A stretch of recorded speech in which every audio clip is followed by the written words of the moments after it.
Bienvenue au lancement d'Échos Urbains, le podcast de France Urbaine qui donne la parole aux acteurs urbains ainsi qu'à leurs partenaires. L'objectif de ce format est d'ouvrir une réflexion nouvelle sur les enjeux d'aujourd'hui et de demain.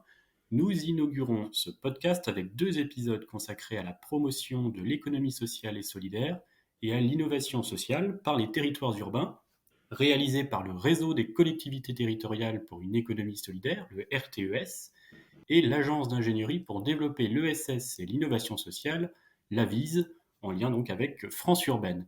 Mais d'abord, qu'est-ce que l'économie sociale et solidaire, plus couramment appelée ESS? La loi sur l'ESS de 2014 définit l'ESS comme un mode d'entreprendre. Ce sont des regroupements d'entreprises et autres structures qui vont partager en fait un ensemble de valeurs et de principes.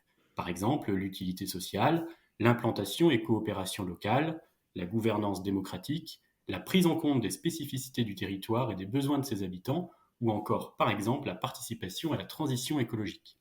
Aujourd'hui, les grandes villes et leurs agglomérations sont de plus en plus nombreuses à s'appuyer sur les acteurs de l'ESS et de l'innovation sociale pour construire des stratégies de développement plus soutenables et adaptées aux défis de la transition écologique et sociale.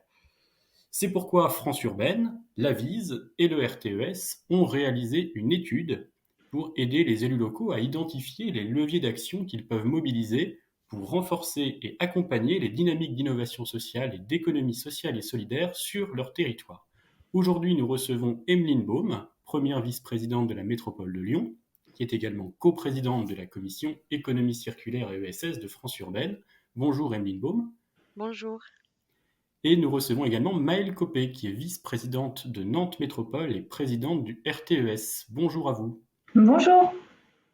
Alors nous allons commencer par vous, Maëlle Copé. Nous avons défini à l'instant le concept d'économie sociale et solidaire. Est-ce que vous pouvez nous expliquer en quelques mots le concept d'innovation sociale? Alors l'innovation sociale, en fait, il s'agit d'apporter une nouvelle réponse à un besoin social nouveau ou alors qui sont aujourd'hui mal satisfaits ou peu satisfaits dans tous les secteurs. Ça peut concerner l'alimentation, la mobilité, l'énergie, l'habitat, l'environnement et la santé, bien sûr. Donc l'innovation sociale, elle peut concerner à la fois un produit, un objet ou un service, un mode d'organisation ou de distribution. Et elle peut être portée par, bien sûr, des acteurs publics, des citoyens ou des entreprises lucratives, classiques, j'allais dire. Mais elle est souvent développée et au cœur, généralement, des acteurs, de ce que portent les acteurs de l'économie sociale et solidaire. Les associations sont historiquement les premières à porter l'innovation sociale parce qu'elles ont une proximité, une connaissance approfondie des populations, en fait, des habitants des territoires et bien sûr de l'histoire des territoires.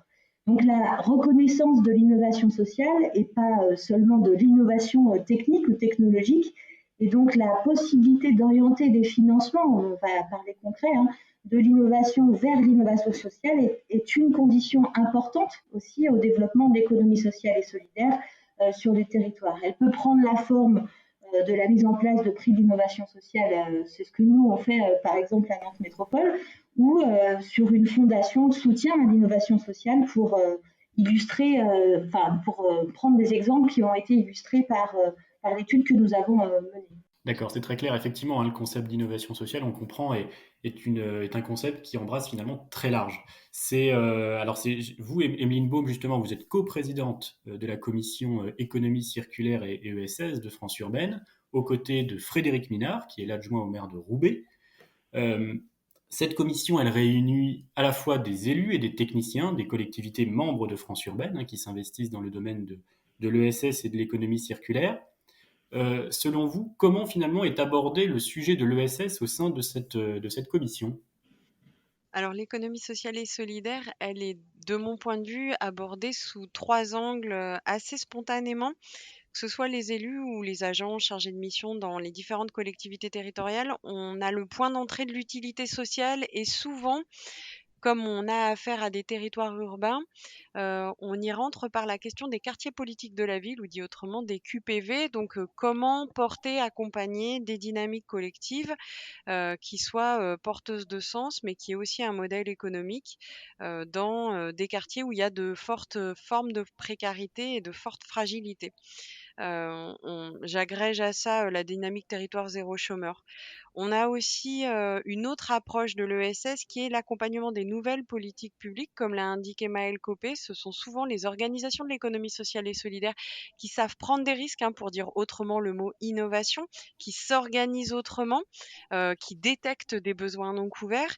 Et je pense en particulier, pour être très pragmatique et ce qui nous lie à l'économie circulaire, toutes les dynamiques autour du zéro déchet qui ont ensuite été portées dans la loi AGEC, mais tout ce qui relève de la réparation, du réemploi, du réusage, voire maintenant de la remanufacture. Toutes ces démarches, elles sont nées auprès d'acteurs de l'ESS. Dernier point qui est assez récent, ce sont les nouveaux modes de travail. On a en particulier dans les sociologies urbaines affaire à des jeunes, mais aussi des hommes et des femmes en reconversion professionnelle, suite entre autres, hein, au choc du premier confinement, mais pas que, suite à des prises de conscience diverses et variées autour de l'urgence sociale et l'urgence écologique, et qui décident d'entreprendre autrement. Et on a aussi ces discussions entre élus et agents sur cette autre façon d'entreprendre, donc à lucrativité limitée ou sans lucrativité, mais aussi cette forme de citoyenneté économique finalement. Voilà, pour illustrer. Non, non, c'est très clair. Effectivement, on voit que ce concept monte en puissance, hein, notamment dans les grandes villes et les grandes agglomérations, parce que c'est aussi une nouvelle manière de faire société, de faire ville, de faire économie. Pour vous, Maël Copé, finalement, pourquoi, selon vous, ces grands territoires urbains, les grandes villes, les grandes agglomérations s'intéressent-elles de plus en plus à l'économie sociale et solidaire? Je crois que les crises successives que nous traversons accélèrent la visibilité de l'économie sociale et solidaire parce que, comme l'a dit Emeline Baum, il y a aussi une prise de conscience de la pertinence que portent les valeurs de l'économie sociale et solidaire autour de l'utilité sociale, la gouvernance démocratique, et la lucrativité limitée, puis aussi les modes d'action en fait de l'économie sociale et solidaire qui sont portés sur la coopération, la prise de risque, l'innovation, l'ancrage local, qui permettent de répondre à des défis et aux défis actuels de nos territoires. Donc l'économie sociale et solidaire démontre le bien fondé de leur modèle en matière de relocalisation de production ou encore de développement de l'alimentation durable avec les circuits courts, l'exemple des circuits courts et locaux. Et elle participe ainsi à contribuer à la construction d'une certaine forme de résilience économique et sociale de nos territoires. Et donc, au-delà de tout cela, je pense que au sein du réseau du RTES, on sent que de nombreuses collectivités, elles n'ont pas forcément attendu les crises pour mettre en place des politiques de soutien dédiées à l'économie sociale et solidaire parce que, en fait, on est vraiment au carrefour de préoccupations je dirais générationnelle d'un certain nombre de responsables locaux dans nos territoires qui ont besoin de renouveler les modes de solidarité, de faire bouger la ligne en matière de transition écologique, en allant plus loin aussi sur des modes de démocratie, ou en tout cas renouveler les modes de démocratie territoriale. Et l'économie sociale et solidaire va va dans ce sens-là, et c'est bien le sens de l'histoire de nos grandes villes et nos métropoles. Ouais, effectivement, et l'économie sociale et solidaire a aussi, vous en avez parlé, hein, on l'a dit, ça brasse large. Il y a aussi un volet financier important. Emeline Baum, vous aviez récemment déclaré que pour vous, l'achat public, c'est le premier levier de développement économique sur le territoire. Est-ce que vous pouvez nous préciser finalement votre propos et en quoi cela concerne finalement également le secteur de l'ESS? Alors, il se trouve que nos territoires urbains denses, en général, achètent une diversité de prestations, des prestations intellectuelles, mais aussi on achète de l'alimentation, des prestations de restauration collective, d'accompagnement des entreprises, de construction, maîtrise d'œuvre, maîtrise d'ouvrage, etc.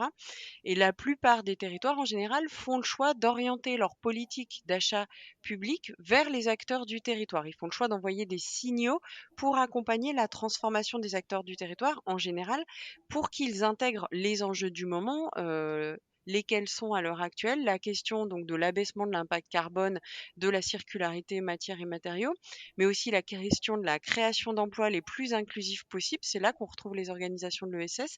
Et encore, souvent, en tout cas c'est le cas là, je l'illustre pour la métropole de Lyon, l'augmentation de l'impact en coopération, c'est-à-dire ce souci, comme l'indiquait Maëlle Copé, de faire territoire, en fait, de se donner des occasions de coopérer autrement qu'au moment, en gros, où on va chercher un accord ou au moins un non-rejet sur un projet de territoire au moment des élections locales. Je vais donner 3 exemples, en fait, qui montrent que la politique publique d'achat, elle peut donner envie aux organisations de l'ESS, et je prends bien soin de dire donner envie parce que toutes les organisations de l'ESS n'ont pas envie de rentrer dans ce cadre-là de discussion avec les collectivités territoriales, mais pour certaines, ça peut leur donner envie de crever ce qu'on appelle le plafond de verre, et donc d'avoir plus de références aussi, de se faire identifier, de lever derrière des fonds pour avoir accès à de l'immobilier, du foncier, recruter des gens. Je pense que les acteurs de l'ESS se positionnent souvent donc sur les solutions de location ou dit autrement d'économie de la fonctionnalité. On retrouve beaucoup d'acteurs de l'ESS, comme l'a dit Maëlle Copé, sur le sujet de l'alimentation. Donc on a affaire à des communes, mais aussi, cas particulier de la métropole de Lyon, on a en charge les collèges et on peut tout à fait réaliser des prestations d'achat de restauration collective auprès de structures d'insertion par l'activité économique, par exemple. Je pense aussi à la question de l'hébergement, du logement, de l'habitat qui est extrêmement bien appréhendé par les acteurs de l'ESS sur les questions d'habitat partagé, d'habitat participatif, d'accompagnement à l'autonomie des personnes âgées, mais aussi des personnes de toute forme de handicap, le sujet de l'homoparentalité, le sujet des difficultés de jeunes en situation de rejet de toute forme d'autorité, etc., etc. Il n'y a pas besoin d'avoir la compétence de l'aide sociale à l'enfance pour ça. Et en général, les métropoles, les communes, les communautés urbaines, les agglomérations, elles sont en recherche en gros de pépites, de porteurs de solutions qui osent en fait s'engager aux côtés de la collectivité et essayer. On a des marchés d'innovation possibles et souvent, il faut le constater et on en remercie grandement les organisations de l'ESS, ce sont des hommes et des femmes, des collectifs qui prennent ce soin de regarder les besoins peu ou mal couverts du territoire et qui se lancent. Et donc, la politique publique, d'achat public, de commande publique, elle peut non seulement accompagner le développement d'organisations de l'économie sociale et solidaire, mais aussi finalement co-construire avec les acteurs économiques du territoire qui s'inscrivent dans cette vision de l'économie de nouvelles solutions qui répondent plus et mieux à des besoins sociaux peu et mal couverts. Et on est dans un contexte de pandémie qui a vraiment révélé de grands besoins non couverts par notre protection sociale globale, par notre approche du logement social, pour ne citer que 2 exemples. Hmm. Justement, sur ces questions d'exemple, vous en avez parlé sur le territoire de la métropole de Lyon, hein. Je rappelle, vous êtes première vice-présidente de la métropole de Lyon. Vous aviez parlé d'un exemple d'initiative dans le domaine de la restauration collective sur la métropole. Est-ce que vous avez d'autres exemples dans d'autres domaines qui ont été entreprises, voilà, par la métropole dans le champ de l'ESS et de l'innovation sociale pour être finalement très concret sur ce que ça change concrètement et ce qui se met en place de manière voilà, très, très concrète? Alors, 2 exemples rapides. Un, assez classique, dans désormais, ce sont toutes les politiques, publiques, d'urbanisme transitoire ou temporaire, où là, on a un marché public d'accompagnement avec une SCOP qui sait détecter les envies d'agir, dans un quartier, une commune, qui les agrège et qui leur permet de s'exprimer au sein du lieu en question, pour 2 ans, 3 ans, 6 ans, mais qui sait aussi animer le lieu, faire grandir et faire accompagner ces différentes envies d'agir. Un deuxième exemple, plutôt dans le champ justement de l'hébergement, de l'habitat, du logement, avec une organisation qu'on avait rencontrée dans le cadre de la Fondation pour l'innovation sociale que porte la métropole de Lyon avec d'autres acteurs de l'ESS et qui sait accompagner dans le logement, mais pas que, socialement aussi, des femmes qui, donc des mamans, qui de façon temporaire sont seules, non pas liées à des violences, mais liées à des ruptures tout simplement. Et je suis sur un territoire où la possibilité de trouver une location quand on a un seul revenu est extrêmement compliquée. Le logement est très tendu sur la métropole de Lyon. Donc voilà, 2 exemples où, un qui a été vraiment détecté par la Fondation pour l'innovation sociale et donc derrière on a pu transformer ça en commande publique pour répondre à une de nos compétences. Je rappelle qu'on a une spécificité, la métropole de Lyon, on est aussi un département. Donc on a, au-delà des simples compétences, logement que ont toutes les grosses agglomérations, on a cette compétence sociale, en plus. Bien sûr, qui vous permet du coup de mener des actions du coup encore plus concrètes, rapides, du fait que effectivement vous soyez également avec le statut de département. C'est effectivement très concret. On voit bien hein, les choses concrètes que la métropole, que les grandes collectivités peuvent faire sur le terrain au service de nos concitoyens. Maëlle Copé, alors voilà, vous aurez le privilège de conclure cet échange et ce podcast. Vous êtes, je rappelle, un président du RTES qui vient de fêter ses 20 ans. Comment voyez-vous l'évolution de l'économie sociale et solidaire dans les prochaines années? Alors effectivement, le RTES est né en 2001, donc on a un peu de recul parce que, pour mémoire, en fait, le RTES, il a été créé par une poignée d'élus hein, de villes, de grandes villes, qui avaient en charge, souvent pour la première fois, la délégation économie sociale et solidaire. Et puis, de cette volonté collective, on va dire, de créer un réseau d'échange de pratiques, mais aussi de faire avancer et de faire valoir quelque part la place de l'économie sociale et solidaire dans les politiques publiques locales. Et puis, pas seulement aussi à tous les niveaux, hein, du local jusqu'au niveau européen. Donc oui, on voit comment un réseau comme celui-ci, en 20 ans, a pu contribuer hein, à une reconnaissance accrue de l'économie sociale et solidaire. Donc aujourd'hui, moi, ce que je constate, c'est que tous les niveaux de collectivité sont concernés et par le soutien de l'économie sociale et solidaire. Et on voit, ne serait-ce que cet indicateur, nous, on a maintenant réuni quasiment 200 collectivités qui sont adhérentes du réseau et actives sur ces sujets-là. Donc on peut se dire, et au regard hein, des récents épisodes électoraux, que ce soit municipaux, départementaux ou régionaux, en fait, l'économie sociale et solidaire est dorénavant au cœur des exécutifs locaux et elle s'organise au niveau national. Hein, témoigne ce podcast, mais plus largement le partenariat qu'on a entre nos deux réseaux et avec d'autres. Je pense notamment à la déclaration d'engagement qu'on a pris collectivement avec les acteurs de l'ESS pour une République sociale et solidaire en décembre dernier pour faire valoir en fait l'intérêt d'une économie et d'une transformation économique dans le débat aussi national.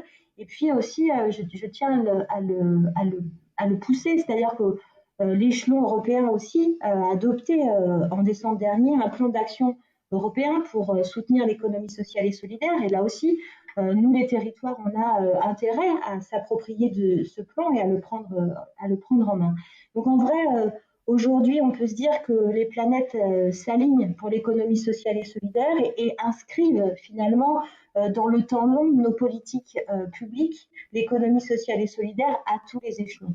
Donc, comment je vois le développement de l'économie sociale et solidaire comme incontournable, en vrai, pour répondre aux enjeux qui sont les nôtres, ceux de notre génération de responsables politiques en 2022, c'est bien de créer un certain nombre de transformations, en tout cas de les porter le plus audacieusement possible dans nos territoires, mais aussi de les structurer à l'échelon national, comme on essaye de le faire avec des partenariats comme on a aujourd'hui avec France Urbaine. Les planètes s'alignent pour l'économie sociale et solidaire. Ce sera le mot de la fin. Merci à tous d'avoir écouté Échos Urbains, le podcast de France Urbaine. Merci à vous, Maëlle Copé. Merci également à vous, Emeline Baume, d'avoir accepté notre invitation. Nous vous donnons rendez-vous très bientôt pour un second épisode consacré à l'économie sociale et solidaire et à l'innovation sociale, réalisé en collaboration avec l'Avise et le RTES. Dans cet épisode, nous explorerons des initiatives innovantes qui ont été menées par des territoires urbains en lien avec les acteurs économiques du territoire, bien sûr, parce qu'on ne fait rien tout seul, pour promouvoir et développer l'économie sociale et solidaire. On fera d'ailleurs un focus sur, plus précisément, l'innovation sociale. Vous pouvez retrouver l'étude cadre et levier d'action des métropoles, agglomérations et grandes villes pour renforcer l'ESS, réalisée par France Urbaine, l'Avise et le RTES sur nos sites internet respectifs. À très bientôt.